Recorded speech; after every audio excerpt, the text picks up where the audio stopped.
এখানে নিয়ে নিলাম টমেটো, পেঁয়াজ কুচি, কাঁচা জাল। তারপরে নিলাম কুমড়োর বড়ি। পাতিলে তেল দিয়ে কুমড়োর বড়িটা দিয়ে দিব। তারপর হালকা করে একটু ভেজে নেব। হ্যালো এভরিওয়ান, আসসালামু আলাইকুম। সবাই কেমন আছেন? আশা করি ভালো আছেন এবং সুস্থ আছেন। যখন ভাজা হয়ে যাবে লাল করে, তখন কুমড়োর বড়িটাকে অন্য একটা পাত্রে উঠিয়ে নেব। পাতিলের ওই তেলে কাঁচা জাল আর পেঁয়াজ কুচিটা ঢেলে দিব। তারপর ঢেলে দিয়ে হালকা করে একটু নাড়াচাড়া করে ভাজি করে নিব। আমি কখনো কুমড়োর বড়ি খাইনি, প্রথমবার ট্রাই করব, দেখি কেমন হয়। তারপর এখানে অল্প একটু করে রসুন আর জিরা বাটা দিয়ে দিব। তারপরে এখানে অ্যাড করে দিলাম হলুদ আর লবণ। এটা দিয়ে ভালো করে একটু নাড়িয়ে চাড়িয়ে নিলাম। তারপরে এর সাথে অ্যাড করে দিলাম কুচি করা রাখা টমেটো।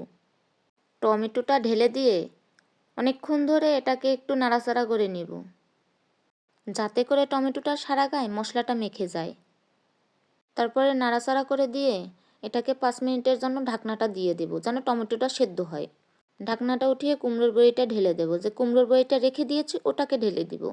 ঢেলে দিয়ে আবারও 5 থেকে 10 মিনিট এরকম করে নাড়াচাড়া করে নিব, জানি সারা গায়ে মশলাটা মেখে যায়।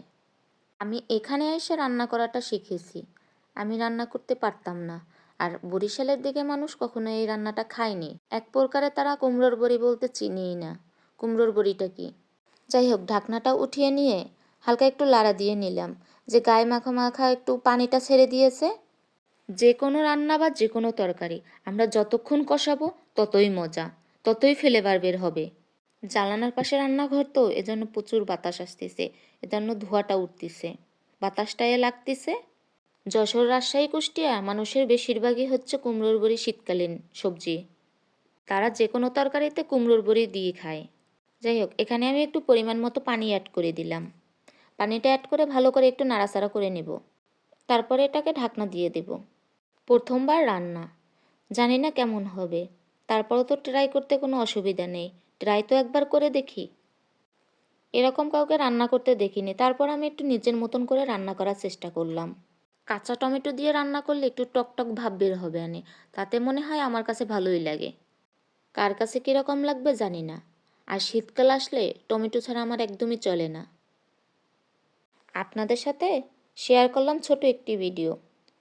কে কোথা থেকে ভিডিওটি দেখছেন লাইক কমেন্ট করে যাবেন আর শেয়ার করে দিবেন।